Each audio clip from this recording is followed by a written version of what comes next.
So our grand total was... Now remember, just hold the suspense. Our aim was to bring this in for 50,000 total. Hey folks, welcome to the channel. I'm Tim. I'm Jo. And we built this. And we're going to share with you how much it costs. We're going to break it all down, from the cladding, for the windows, the doors. And while we've touched on costs throughout it, we want to let you know how much it's cost to build the whole house. And it's the most asked question too. It is.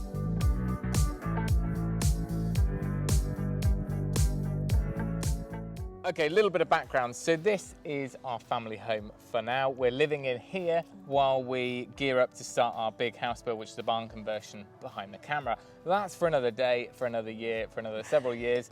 But while we're waiting, we wanted to build something so we've got somewhere to live in the meantime, which isn't a static caravan or, you know, something too small that we're going to be treading on each other's toes. Yeah. So it's on two chassis. It's a typical twin unit design. So they're bolted together. The whole thing is built in two halves. If you know us, we don't really like to talk about chassis. No. Because we had a bit of a... we should probably kick off this video with saying about all these different costs. The first one is the unforeseen, which is going to be robbed by some criminal, which is what happened to us in our first month of starting. Yeah, that was a real great so time we for us. haven't, Jo wanted to include it in our build budget. But we haven't. We've taken it out at the end. But we've basically bought 4 chassis at this point, but obviously there's only 2 in front of you. The first 2 were myths. They were never made, and the guy took our money, turned into liquidation, and we actually spent an additional several £100s trying to claim back the money, and to no avail. Anyway, get all that miserable stuff out of the way. The total cost for those chassis, just so you know, was £8,500, I think. No, 8,000 exactly. Oh, okay. And £70. 8,000. So that was money we never saw again. No. But we had to then reorder. So the lovely people at UE Chassis did actually fulfill our order, and that cost us £8,700. And they are beastie chassis. They're way bigger and chunkier than most chassis for mobile homes or anything like that. They're on 4 axles on each, so there is 16 wheels under here, which is a bit of an anomaly because you could build this on a steel frame on the floor, or you might want to just use these costs if you were going to get planning and build this as an actual house. Like, you could easily build this onto a proper foundation, onto a proper slab, insulated, and it would probably cost you less to do that than it would to buy the chassis. These chassis cost us, like Jo said, £8,700. I'm pretty sure the groundworks for building this size wouldn't cost you that much. Yeah. So the fact that it happens to be on chassis shouldn't really make it it is irrelevant to the fact that this is a self-built timber frame. I'm really sorry, I've got to go, but the kids are picking up. Hang on, can I have your microphone? Otherwise I'm going to record your whole school run.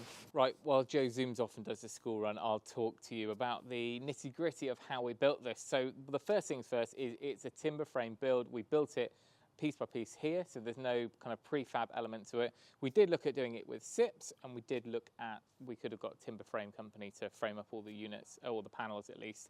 The difference is that we had the time and the tools that we wanted to do it ourselves, and of course that saves money. By doing it in site, we could decide on things like our insulation material during the build, or at least, you know, we could make decisions and changes as we went. So first things first, we started by building our floor decks. We had the 2 chassis side by side, and using reclaimed joists, which we bought, we were able to frame out the whole deck at 600 centres with 200mm joists, so 8x2 joists, and then we put a membrane underneath and fulfilled that with insulation. On top of that, we went for Egger Protect, which is a type of flooring which has a plastic resin top to it. And if you are doing anything yourself, it's going to take longer, and I can't tell you how valuable it was that we spent the extra money to get that stuff. So it's 22mm thick, really heavy duty, and it's got that weatherproof membrane on top, or weatherproof layer I should say. And by having that, it meant we could take our time a little bit. When you glue it and screw it, or glue it and nail it, you will end up gluing on top of all the nail holes and the joins, so it becomes this completely weatherproof surface, and we had it in all the elements out here as we built. So while that's now hidden behind our cladding material here, they finished with our floor deck, and then we could start building our stud walls. We built the stud walls lying down on the deck. Jo and I framed them all out, and then we stood them up in one ceremonial erection. And that gave us our structure. At that point, we decided that we were going to use OSB to give our strength to the building, to stop any racking. But we decided that that should be on the inside of the building. There's two options. A lot of times it's done on the outside, but for various reasons, which we spoke through with architects and insulation engineers and things like that, it makes a lot of sense for it to be on the inside, especially because we're using it as our airtight layer for the house. And also it can prevent movement on the inside of the wall. If you put everything on the outside of the wall, there's still a tendency for some movement, and if there is movement, that can result in your plasterboard kind of moving and cracking and splitting or anything on the inside. By having that OSB layer on the inside, it just makes that side really, really strong, but still stops all the any chance of racking and holds the building nice and strong. That allowed us then to put our wood fiberboard on the outside, and we'll talk about insulation later on, batten and cladding. So all of that put together up to wall plate height with all the openings, the structure of the building done, everything ready basically for the roof to go on. All of those materials were ordered from Bradford's, the builders merchants, and that big amount of timber and everything and the flooring and some of the insulation and other materials that we've actually ended up keeping for a future project equated to £12,864, which was our biggest item of the whole build, but actually that's just a whole series of hundreds of different items. If you are just about to start a self-build or a big project, make sure you go into your builders merchants. When we went to Bradford's, we were able to discuss with them what we were going to do, and they can start kind of saving the prices on there and always kind of check things for you. They know that you're going to be returning and ordering stuff in quite large quantities. Then you can sometimes sort out like a self-build account or a cash account where you can monitor things. And again, things like quotes and invoices we can check on the website, which is always really handy to sort out rather than always going into branch and calling up. Right, next up is the roof itself. The walls were built up to wall plate height with our stud work, OSB and everything, and that was all part of that big 12,000 figure from the builders merchants. If we wanted to use trusses all the way along, that would have, one, meant we'd have flat ceilings all the way along, but also because of the fact that we need to split the building into two, using trusses means you have to have a wall running down. So if you want an open plan area, you really need to use a big glulam beam, or in this case two sistered together to give that kind of open space. Therefore, we ended up splitting the building into two. This end used the glulam setup, so we had two big beams sat on columns, and then this end had a pair of mono trusses, 17 pairs all the way along, and the total of that came to, trying to see in £2,569. And that was made by a local timber engineering company, delivered on site. Right, that's the building up. Let's have a look at the roof. Okay, onto the roof now. This is corrugated metal roofing, steel, we think. Yeah, yeah. We galvanised, and it's got the thicker plastisol coating, so it doesn't scratch or anything like that. It's a little bit more matte looking. Now, it is also the thicker grade, and it's got the anti-con lining, so that means that it's not going to cause any dripping underneath, and we've used that for various projects in the past, and it's all good. Now, that was quite a big expense, but the other options would have been, I don't know, felt, shingles, EPDM, something like that. We're certainly not going to be using any tiles or slate or anything, because it would just be too heavy. Yeah. So that cost us £3,192.26. And that's with all the trims that are not yet on, so the barge trim, the ridge trim, all the fixings, and delivery. We bought the guttering yet? We've got the guttering, we just haven't installed that, but you know, time. We just had a huge storm and flash flooding, but apart from that. Right, let's finish up with the cladding down here. So we spent on cladding £782.80 on the cladding on the sides. We then spent another £200 on the larch for the ends. Which is probably a little bit misleading because we got it for a bit of steel. But it just shows you need to go to auctions. Shop around. Yeah, auctions, eBay, Facebook Marketplace. There was time intensive. Bit of time to this. I've just been doing a little bit more today, but basically this is tongue and groove. The tongues and the grooves didn't fit together properly. I had to use the router table to take off about 1 millimetre off each tongue. Didn't take much time at all. I've timed it, and it basically saved us nearly 1,500 quid, maybe £2,000 even. Wow, okay. So it's well worth doing, and it took probably an extra day of labour. Bit of an annoying kind of bit to do, but I'd rather do that and save the money. And then the ends, we've said it was 200. Well, yeah, cedar and larch. We just bought a load of stuff from a sawmill, mixed pack, and picked through them. And each of these which you can just about make out. Each of these lengths cost £3. So that's 90 quid each end and a load of offcuts, enough to build this skirt in the future. And of course, again, that was just a bit of a bargain buy. Usually you're going to be spending, 20, 30 pounds a square metre on cladding. So bargain, we like a bargain.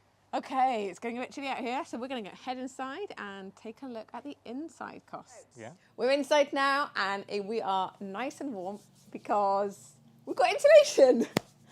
It's a big chunk of our budget, but that was a good decision. Yeah, and we spent 300. Oh my word. Unbelievable. Okay. I've got this. You say I'm optimistic with pricings. Okay, come on. We started out heading more of a modern conventional route, and we were going to use PIR, so like Kingspan insulation. We had a change of heart pretty early on, didn't we? That we were going to go breathable, renewables, because we wanted to test out some different things ahead of the big house build. So what's our insulation? Well, I remember the wall stuff. Yeah, so we did. So the floor deck, because we used 200mm joists, like we explained outside, they are full filled with mineral wool. And 200mm of basically what you would use in a loft is really affordable way of insulating a floor, yet it still gives a high insulation amount because our joists are so deep we could just fulfill. And I think it was a matter of a few £100s to insulate the whole floor to a good standard. And for the walls, as we worked our way up, we built all of our stud work first. Once they were up, we were able to board the inside with OSB because that was our structural integrity of the building, and then we insulated from the outside. So we put sheep's wool in, 100mm of sheep's wool, and then as a bit of a thermal break and to give the house some sort of kind of thermal mass because it's quite a dense board, we used wood fibre boards on the outside, and the whole of that was completely continuous. It's like a nice cosy tea. It's amazing cozy. how much I did on this build and how much I've just don't need it. You were stuck in. I know I did. We did all that stuff. But I just, crazy. Anyway. Well, you were always thinking ahead to getting in and my mind designing stuff. Our brains remember different things.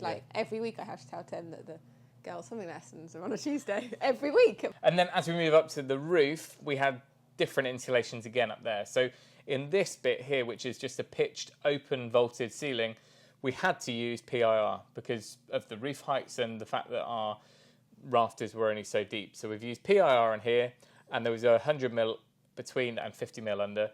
And then down the other end, we went for 400mm of the same loft insulation. So just a typical mineral wool or glass wool down there. So super cozy, and the roof line is the same all the way along, even though you've got two different structures, i.e. one's a rafter cut roof and one is truss roof. So our total for insulation was £3,903.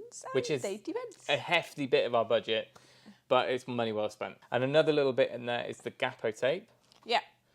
Which, again, is quite a expensive item, but we've got a lot left over too. We spent £432.25. And that would have been enough tape to do this ceiling and the whole floor deck. But because we changed to mineral wool, it just got stuffed in there and then the boards went down. Yeah. So that gets us to the point where the whole internals, the whole building is insulated, floor, walls, roof, and then we had to board out the inside. So like I said, we already boarded the inside with OSB, and that was part of our wall budget that we explained outside. But then we had plasterboard. Plasterboard was from Wix, and we spent £963. Now, I think we bought quite a few miscellaneous items at the same time, so that wasn't all plasterboard. Yeah, there could be a few nails and screws and stuff. But actually, we didn't buy that much from Wix. That was only 5 different and what the things. Deal with why we used Wix is, one, they did a tapered edge 9.5mm board. Also, we could get it next day delivery free, I think it is, if you spend over a couple £100. And the guy just always, it was the same delivery driver, came down with his van and just delivered it right outside the door. So that worked out quite well. Of course, we used Bradford's for nearly everything else. And Screwfix and Toolstation, they were our big 4, but by a long shot, Bradford's.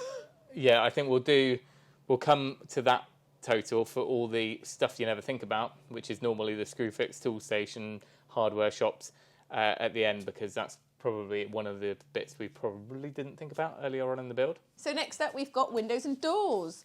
We got all of our windows from the same place, and there's one in every bedroom and 3 in here, and also the utility room. Can you remember the brand? No. Wait, it's still stuck on one of the windows. Hold that thought. KLAR. Now remember, these haven't got vents. Trickle vents. Trickle vents in them at all. Because we've gone for an airtight build. That's one thing we changed, because as standard you normally would add a trickle vent, but it was an online website where you kind of put everything in, instant quotes. We got a deal at the time because they just had a 10% off code, and they're made Europe somewhere and shipped in, and they took about 6 weeks maybe. Yeah, they were pretty prompt. We had them for a while before we needed them. Oh yeah, they were sat. Yeah. We had the windows here before we had the chassis delivered. Yeah. Which is why we had to, like, we designed everything months and months beforehand before we even owned the farm, I guess. Yeah. The only thing that we would say about them is that they don't have any stays on them, so we had to buy and retrofit them. I think it was an option, and I probably didn't. No, it tells me. So my fault. I don't know. That might not have been the case. It might have been really ridiculously expensive, so we decided to do it ourselves. So we went for a painted timber fit, so they're completely solid wood frames. You can have an aluminium cladding on the outside of those. And I think I might do that if this was going to be more of a longer term dwelling. But the paint finish seems really decent, and we could obviously pick any colour, I think, or certainly a good amount of colours. They're double glazed, soft bar and all the good stuff that you need. And we've had no problems with them at all. They total £2,237.70. While we're on the topic of windows, it's no good just banging a window in a well-insulated wall and assuming it's all going to be good. Some people would just spray foam around, but we decided at that point that we were going for the airtight finish, and we had the OSB continuous on the inside taped, that we bought the tapes. And I think, how much were they? 400? I don't know. It was quite a lot of money for what is just a really nice, flexible tape. Yeah. But I tell you what, there's just, sometimes you go into even a new build house and you can just feel a wisp of air coming around the outside. No, they are double sealed. So sealed onto the membrane on the outside, sealed on the inside, all the way to the OSB layer. So they are just really well detailed, the windows. So they did feel quality too, didn't they? Unlike that red tape that we bought. Do you remember that stuff? Yeah, we bought a jointing airtight tape for the OSB. Wasn't very. And the Tyvek tape, which is more of a papery finish, which we used around this door, and again I didn't rate it. No. Whereas that stuff, which I can't remember the name of, but it was really strong stuff, wasn't it? Yeah, you can't tear it. Super sticky. Yeah. So we definitely use that again. Yeah. And the doors, we've got 2 doors. We've got our sliding patio door here, and we've got our front door, and they totaled £1,670. Which was. And we don't remember 500. putting in this door because Tim had a problem. Oh yeah, we had to take it out. Yeah, twice. So the front door was a Facebook buy. Just a returned or a misfit door. So I bought it from a local window company. £500 we paid for that. It's just a composite door, nice and airtight, isn't it? Yeah. Super simple, and it's factory finished, dark grey on the outside, and then white on the inside. And then this one, the same guy, when he came round to drop that off, he said, "Oh, I can order one," and we just took him up on it. So that's a standard PVC frame, but it's wood grain black. And that's probably what bumped it up. So I think that was about £1,000. Is that right? Yeah, 1,100. And that I wouldn't get again, because the thermal quality of those frames is terrible. You get condensation. Just here, this one bit here is so cold that you see condensation on there. And yeah, it is what it is. It's just a plastic sliding door, but it's bringing in plenty of light. And next year we'll do a little bit of an access so we can get out to the grass. Oh, luxury instead of a drop of death out there. Now this little baby up here was one of our expensive buys for what it is. It's not that big. It wasn't technically necessary. We could have done things a different way. But again, we wanted to try it out before we did it in the big build. Yeah. And after going to Self Build Centre, I have learnt a lot. And I definitely think Passive House, maybe not Passive House standard, but MVHR. Yeah. It's the way forward. So this was our MVHR unit. So we went for a decentralised MVHR. And for those of you who haven't watched that video, that basically means that it's extracting the kind of stale air in the house and bringing in fresh, but at the same time it's transferring the heat from the exhaust air to our intake air, and therefore we're not losing heat, but we're getting fresh air on a continual basis. It's all fancy with an app and everything, and it goes up and down and modulates when it picks up on CO2, humidity, VOCs, and all sorts. But quite often we use it on manual because if we're cooking, we just bump it up a bit. But it's not, strictly speaking, an extractor fan for the kitchen. No. We've got a recirculation hood over there, but it is required for the fact that we've got an airtight build here. But in the future, like Joe said, if we go MVHR, we'll use the ducts, which is a far better way, especially on a big building. Yeah. Otherwise, you'd have to have one of those in every room, and that would be expensive. Now that costs £961.21, which we were happy to do because we knew we wanted a healthy supply of air in here. But there are cheaper ways of doing it. There are other brands, not quite the same spec as that. So if we decide to put one down the other end of the building, which we may well do, we're going to try a different one. It's one of those things too where I think if we didn't have it, we'd soon notice, like there might be mould and, whereas... But it's annoying because we can't really see it working.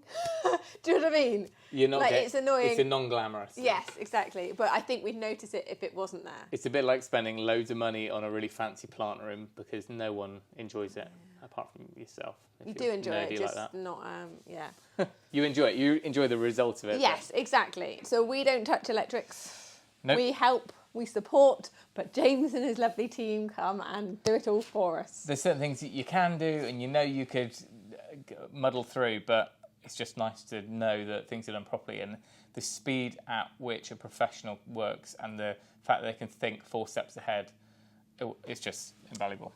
James was able to, I sent him the plans of the building, just our kind of SketchUp plans.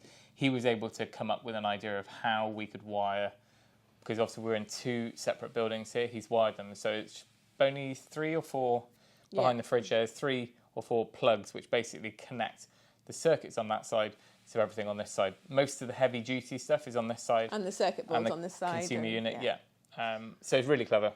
James sorted all that out, and that totalled £2,559. So that was for everything. Yeah. That was his labour and there's probably a few miscellaneous. And it was all about doing that at the right point of time as well, not getting too far in the build so that access is an issue. So he came in when it was all just first fix stud work, did a load of stuff, and then we got to the next, obviously like a normal build. But in the past, we've never had that luxury because we had an old house. Retrofitted, hasn't we were hacking through walls. And now for the unforeseen, the little extras, the nails, the screws, the bolts, the fastenings. Everything you never ever think about right at the beginning, which I think is a good lesson that we've learned. So these are the sort of things that are either from Toolstation, Screwfix, Fixings Direct, or whatever MKM. Anywhere where we've nipped out and got stuff, and we tried to keep a track of that. We've obviously got other projects going on, so the lines are a little bit blurred sometimes, but most of this is what you had to use to fit this whole thing together, and bits of trim or all sorts of stuff like that. And that total was £2,443.59. Which is an awful lot of screws and nuts and bolts. Nails, the tapes of nails. Yeah. There were I mean, obviously that's cheaper than buying loads of screws. But, yeah, exactly. But sealants, things like that, just all the unforeseen. But that could also be, we could split some of that into the interiors. Did we include this cladding? Yeah, I mean, that will be in that initial build. So we used, for our ceiling, cladded ceilings all the way through because we wanted to stick with timber, and we didn't really want to use lightweight PVC ceilings because, remember, we're trying to keep this building as light as possible. Hence why we went for thinner plasterboard, but we also went for a thin tongue and groove ceiling throughout the whole building. That would have been in our original amount when we were talking about the timber frame at the beginning. Plus, a little extra thing was the fact that apparently seeing timber and wood is really natural and soothing. So the fact that we did all our ceilings and we're lying in bed, we're really calm. Like which is Scandi, like an extra, chilled out Scandi. An extra, didn't know that's actually a fact. But Who told you that? Self Build Centre. Yeah. They were doing a... Was it? Did it happen to be a log home salesman who told you? You can't make up facts. You'd buy anything. You can change stats I get that. You know, you can The make University of stats. Stockholm. Where are they based? It was not It was, the anyway, University of Stockholm. he was a Scandinavian log home company. But I Yes, get he it. was. It gives you a nicer environment than just staring at a white. And it feels ceiling. more natural too. It's not plastic. It's not all those, you know, microplastics in the air. I Yeah, don't know. It just All the feels better. VOCs Yeah. and we haven't actually varnished, treated or anything. No. We just left it as pine.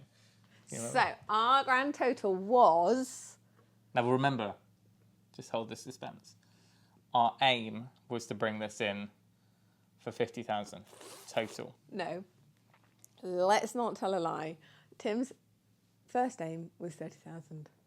I thought I could build it for 35 grand, and that wasn't included in the chassis. I don't think. That when I totaled it also up. was pre prices rising of Yeah, timber and I stuff. don't think that I really spent any time pricing up the interior. So to be fair, I'm not a million miles off. Pretty good. Anyway, I won't Yeah, call but- myself a quantity surveyor because we've got quite a lot of material left over. We could probably build another half of one of these again. But we that was the aim. Like soon after we got into build, we were thinking 50 grand.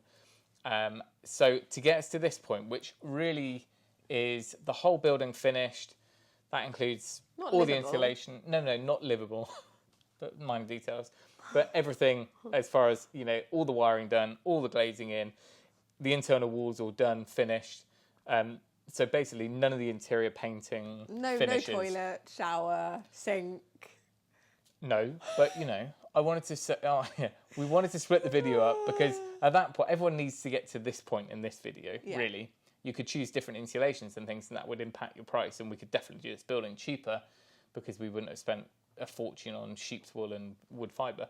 But everyone needs to get to this point. The next video will explain how much we spent to make it livable and luxurious-ish. So our total, after all that waffle, was at this point £47,000, £445. Yeah. And 50 pence. I don't know why I said £1,000. 47,000. so 47 grand. We're 100 square metres, give or take. I think we're about 98 square metres. That's still bringing in the whole building for less than £500 a square metre. And just to give you a bit of context, when you're talking about a self-build house, An extension on your an house. extension or anything like that, quite often it's price per square metre. Yeah. And usually in those, they don't take into account things like the internal finishes and even the kitchen. I don't think they do, at least. I think some do, but And really, because of the relationship between floor area and the perimeter of the building, this is actually, there's more to this building than a typical house per square metre, I would say. yeah, there's 'Cause not there's as more much walls. open space Yeah, as there yeah. because, It's more dense, Yeah. I guess. So with that in mind, it's still £500 a square metre. And generally you're told on the 2,000. market, £2,000 a square metre is kind of where it's at, often well over that if it's high spec. And a lot of self-builders can get that down closer to the 1,500 mark. Now, I don't want to over-inspire you. A little bit of a caveat, because this building is not the same level of spec as a necessary regulations to build a house. But it's not far off. No, what do building we- control would have to. Yeah, so sign you'd a have few to meet things up. certain U values. We are there with the windows. We are there with the floor. We're there with the roof. But the walls you would want to build thicker. So you'd ideally want probably to build an 150mm stud work, fulfill that, and if you were going the same as this, and wood fibre board on the outside. But it wouldn't take much to get those up to the required U value. And then apart from that, this building would be, I think, up to regs. Yeah. Potentially the bedrooms, a couple of the bedrooms might, I don't know if there's a minimum size. Do. I think there is, but Well, if you think about box rooms, though, in some houses, they're Yeah. tiny. Like in our first house. space around toilets and width of hallway. I think there's Okay. there's a few like regulations like that Yeah, at the yeah. design point, if it's going to be an actual house, A lot of them need to You be would, like, tweak the design. accessible, don't they? it wouldn't need to be wheelchair accessible, but there is, I think, a width of a hallway. But apart from that, you wouldn't need to tweak it much to get an actual house build out of the same sort of design. I do remember though going around like a mobile home when we were looking to buy one. Do you remember? It was 100 grand. Someone more, wouldn't they? Yeah, and it was tiny. Like it was honestly, you walked in and there were 2 tiny beds into a room, and I was like squeezing me. I'm not exactly large. You're politely down go the now. down both the corridor and just even in the bedrooms. Like it was really, really minute, and there was no space for storage or any nothing. And most so of those amazing. they're designed for and short-term they were holidays. so thin too. Like they weren't as insulated and all sorts. So we have pretty much built this as if it's a timber frame bungalow, and if it didn't have the chassis, this would just be a pretty solid, long-term, durable house. This has got a longer life to it than just a static caravan or something like that. And if you want to wait 3 to 4 years, you could always buy this one. Yeah, because to remind you, this is not staying, and I'm pretty sure in 3 years' time we are going to definitely need funds from this, and hopefully, I'm pretty sure we'll see that money back if we can get it out in one piece or 2 pieces. No more than 2 pieces. We obviously haven't had labour costs in there because Joe doesn't pay me anything, nor do I pay my dad anything. My dad's come up and helps quite a bit. We give him some logs sometimes. A bit of free firewood. We had Craig and we had Tom for a couple of days as well. So who we did pay. Obviously there was some expense on that side, but which was just moral support and giving us a kick up the backside to keep things going. But otherwise we would have just carried on slogging away on our own. Yeah. And it's obviously taken longer because we've got endless other things going on. But anyway, that is where we are at now. Like Joe says, let us know if anything there really surprised you.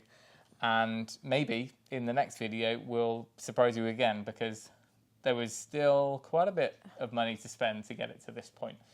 To get it nice and livable. Yeah. 2 words. And nice and livable. And warm. Remember, we could have bought a static caravan or 2 even and managed with just, I know a lot of people do, but we want to take our time on that build, and we might have to take our time on it.